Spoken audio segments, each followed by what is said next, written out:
Copyright disclaimer under Section 107 of the Copyright Act of 1976. Allowance is made for fair use for purposes such as criticism, comment, news reporting, teaching, scholarship, and research. Fair use is a use permitted by copyright statute that might otherwise be infringing. Non-profit, educational, or personal use tips the balance in favor of fair use. This video was made for entertainment purposes and is transformative in nature.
It was like a recap of what Dylan Roof had done to the Emmanuel 9 in South Carolina.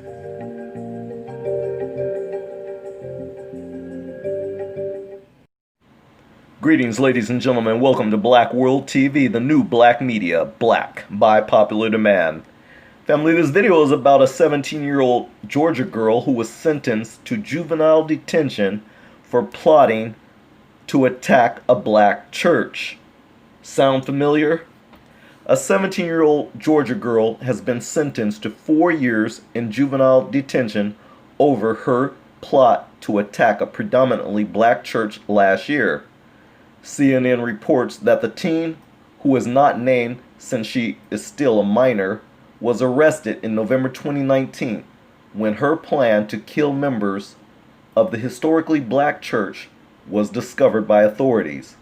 Police indicated her plans weren't too far off from the plans of mass murderer and white supremacist Dylan Roof, the perpetrator of the historic Charleston, South Carolina church shooting that killed 9 black attendees on June 17, 2015.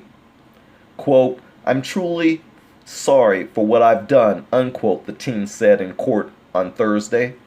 She has pleaded guilty to 1 count of criminal attempt to commit a felony.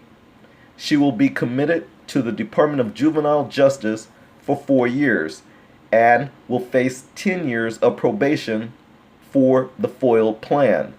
The church in question is the Bethel African Methodist Episcopal Church in Gainesville, which is reportedly over a century old. Quote, "While we are angered and frustrated by this incident, we do not hold hostility against this defendant," said presiding prelate of the 6th Episcopal District of the AME Church, Bishop Reginald T. Jackson. Quote, "While she apparently hates or hated us, we do not hate her and do not wish to nullify her future and do not give up on her," unquote. In addition to her time in juvenile detention, she will receive court-ordered counseling and is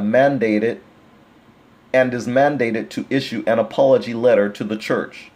Authorities were made aware of her plot after a student at the same high school in Gainesville overheard her talking about her plans, prompting them to alert the principal.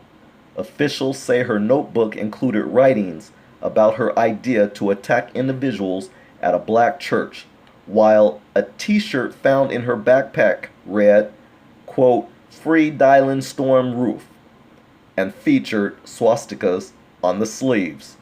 Quote, "I do believe myself to be a white supremacist," unquote, she wrote on another one of her shirts. Family, I know you just heard exactly what I said, and what's so sad about this is that the church bishop is all too forgiving, just like black Christians always seem to do. But more importantly, I find this very problematic and troubling. This clearly was a hate crime. It wasn't a hate crime that was actually carried out, but it was definitely a hate crime that was planned. And I think and believe that this girl should have been at least charged with a hate crime. Oh, so what is the hate crime? Well, thanks for asking. On June 30th of 2020, Georgia enacted a hate crimes law. The hate crimes bill that Georgia Governor Brian Kemp signed into law on June 26, 2020, imposes additional criminal sentencing guidelines to anyone who commits a hate crime intentionally based on race, sex, sexual orientation, color, religion, national origin, mental disability, or physical disability. Under the new law, a person found guilty of committing a hate crime would face an additional 6 to 12 months in prison and a fine of up to $5,000 for one of 5 misdemeanor offenses and at least 2 years in jail for a felony offense. This law specifically requires law enforcement officers to prepare and submit a written report called a biased crime report when investigating any crimes that appear to be hate crimes, whether or not an arrest is made. This report will include such information as the complainant's name and protected status, i.e. race, and whether there is evidence the incident at issue occurred because of the person's actual or perceived attributes, and the existence of any objects associated with the terrorizing of persons based on those attributes.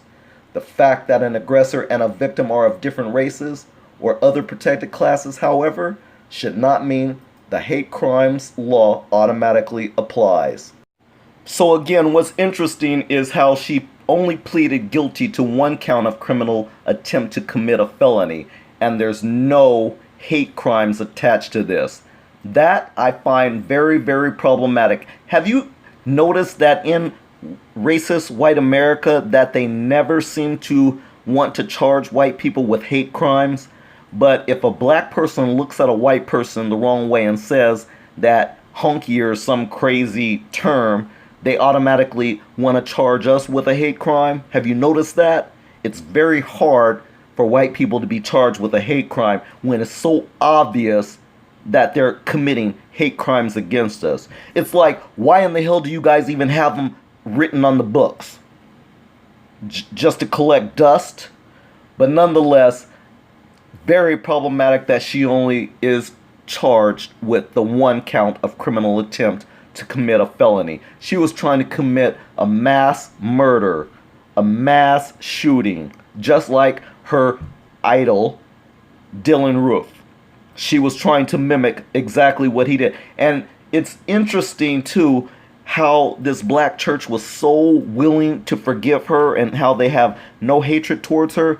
Family, do you think that they would still have that same love and forgiveness if this was maybe a black kid that was planning or plotting to do something like that? Not that we do things like that, but I'm just wondering if we would have that same love for one of our own trying to commit a crime such as that.